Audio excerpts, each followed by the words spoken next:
ఇక వాళ్ళు ఏమైనా మీటింగులు పెట్టుడు జై శ్రీరామనుడు, మీటింగులు పెట్టుడు జై శ్రీరామనుడు. మరి జై శ్రీరామ్ అంటే పైనుంచి ఏమన్నా పైసలు పడతానయా, లేకపోతే ఏమన్నా మనకు పథకాలు వస్తానయా? జై శ్రీరామ్. తెలంగాణ రాష్ట్రానికి సంబంధించినటువంటి దేవాదాయ శాఖ మంత్రి శ్రీమతి కొండా సురేఖ గారు ఒక బహిరంగ సభలో మాట్లాడుతూ జై శ్రీరామ్ అంటే పైసలు పైనుంచి రాలతాయా అని మాట్లాడారు. ఒక దేవాదాయ శాఖ మంత్రిగా ఉన్నటువంటి ఒక వ్యక్తి రాముని గురించి, హిందువుల విశ్వాసాల గురించి ఇంత అవహేళనగా మాట్లాడడం అన్నది ఎట్టి పరిస్థితుల్లోనూ హిందూ సమాజము సహించదు అని విశ్వ హిందూ పరిషత్ తెలియజేస్తున్నారు. అదే సందర్భంలో ఇది కాంగ్రెస్ పార్టీకి కొత్త కాదని కూడా హిందూ సమాజానికి విశ్వ హిందూ పరిషత్ గుర్తు చేస్తున్నది. ఆవు చేలో వేస్తే దూడ గట్టుమే మేదు. మన ముఖ్యమంత్రి రేవంత్ రెడ్డి గారు కాంగ్రెస్ పార్టీ అంటేనే ముస్లింలు అంటేనే కాంగ్రెస్ పార్టీ అని చెప్పి ప్రకటించారు. ఈ దేశానికి తొలి ప్రధానిని అందించినటువంటి కాంగ్రెస్ పార్టీ తొలి ప్రధాని అయిన జవహర్లాల్ నెహ్రూ గారు నేను ప్రమాదవశాత్తు హిందువుగా పుట్టాను అన్నారు. మరొక కాంగ్రెస్ పార్టీ పూర్వ ప్రధానమంత్రి గారు శ్రీ మన్మోహన్ సింగ్ గారు ఈ దేశపు సంపదలో మొదటి హక్కు ముస్లింలకే ఉందని సిగ్గు లేకుండా ప్రకటించారు.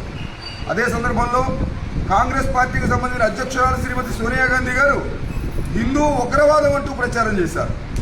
అలాగే కాంగ్రెస్ పార్టీ మరొక నేత రాహుల్ గాంధీ గారు హిందువులు హింసావాదులు అని ప్రచారం చేశారు. కాబట్టి మేమేమీ తక్కువ కాలేదు అన్న విషయంలో ప్రతి సందర్భంలోనూ కాంగ్రెస్ పార్టీ హిందువులను అవహేళన చేయడము, చులకన చేయడము చేస్తూనే వస్తున్నది. ఇది హిందూ సమాజం గుర్తుంచుకోవాలి. వారి మూలాలు హిందూ వ్యతిరేక మూలాలు, ఈ విషయాన్ని మర్చిపోకూడదు. అదే సందర్భంలో గత టీఆర్ఎస్ పార్టీకి సంబంధించినటువంటి ముఖ్యమంత్రి గారు శ్రీ కేసీఆర్ గారు కూడా హిందూగాళ్ళు బొందుగాళ్ళు అని ప్రకటించారు. అదే సందర్భంలో మరొక యువనేత వారి బిడ్డ కేటీఆర్ గారు కూడా జై శ్రీరామ్ అంటే అన్నం దొరుకుతుందా అని అడిగారు. ఇవాళ అదే బాడీలో దేవాదాయ శాఖ మంత్రి గారు శ్రీ కొండా సురేఖ గారు జై శ్రీరామ్ అంటే పైసలు రాలుతాయా అన్నారు. ఎస్, రాలుతాయి. సగర్వంగా విశ్వ హిందూ పరిషత్ ప్రకటిస్తున్నది. భద్రాద్రిలో 2025-26 సంవత్సరంలో జై శ్రీరామ్ అనే భక్తులు 83,72,00,000 రూపాయల పైసలు రాల్చారు. భద్రాద్రిలోనే కాదు, యావత్ తెలంగాణ ప్రాంతంలో ఉన్నటువంటి రామాలయాలకు సంబంధించినటువంటి మందిరాలు ఏవైతే ఎండోమెంట్ శాఖ పరిధిలో ఉన్నాయో 100 కోట్ల రూపాయలు జై శ్రీరామ్ నిలదీస్తూ రామభక్తులు, హిందువులు పైసలు ప్రభుత్వానికి రాల్చారు. అదే సందర్భంలో 2024-25లో 353 కోట్ల రూపాయలు సుమారుగా హిందువులు CGF రూపంలో ప్రభుత్వానికి జై శ్రీరామ్ అంటూ కప్పం కడుతూ పైసలు ప్రభుత్వానికి రాల్చారు.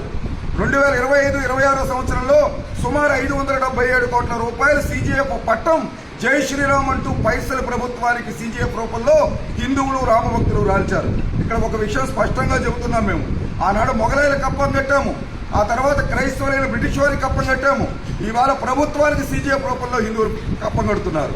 అమ్మా సురేఖ గారు, మీరు తిరిగే బొగ్గకారు, మీకు వచ్చిన దేవాదాయ శాఖ మంత్రి పదవి, మీరు అనుభవించే ఏసీ రూములు, మీరు తీసుకునే జీతాలు హిందువులు జై శ్రీరామ్ అంటూ కడుతున్న కష్టం నుంచేనని గుర్తుంచుకోండి. ఎందుకు చెబుతున్నామంటే దేవాదాయ శాఖ అధికారులు కూడా హిందువులు పెడుతున్న భిక్ష మీ జీతాలు. ప్రభుత్వం తన కేబినెట్ లో ₹1 కూడా బడ్జెట్ కేటాయించిన శాఖ కేవలం దేవాదాయ శాఖ. హిందువులు తమ ప్రభుత్వంలో ఉన్నటువంటి ఆ శాఖని హిందువులే నడుపుతున్నారు. హిందువులే దానికి సంబంధించినటువంటి ఆదాయాన్ని పైసలు ఇస్తున్నారు. కాబట్టి జై శ్రీరామ్ అంటే మీ ప్రభుత్వానికి పైసలు రాలుతున్నాయి. ఈ విషయాలు గుర్తుంచుకుని నోటిని అదుపులో ఉంచుకుని దేవాదాయ శాఖ మంత్రిగా రాముడిని, హిందువుల్ని అవమానం చేసిన మీరు ఒక్క క్షణం కూడా పదవిలో ఉండడానికి అర్హులు కాదు. వెంటనే రాజీనామా చేయాలి. గౌరవ ముఖ్యమంత్రి గారు కూడా వెంటనే కొండా సురేఖ గారిని దేవాదాయ శాఖ మంత్రి పదవి నుంచి తప్పించండి. ఆ విధంగా జరగకపోతే విశ్వ హిందూ పరిషత్ రాష్ట్ర వ్యాప్త ఆందోళన చేస్తుందని ఈ సందర్భంగా హెచ్చరిస్తున్నాం. జై శ్రీరామ్.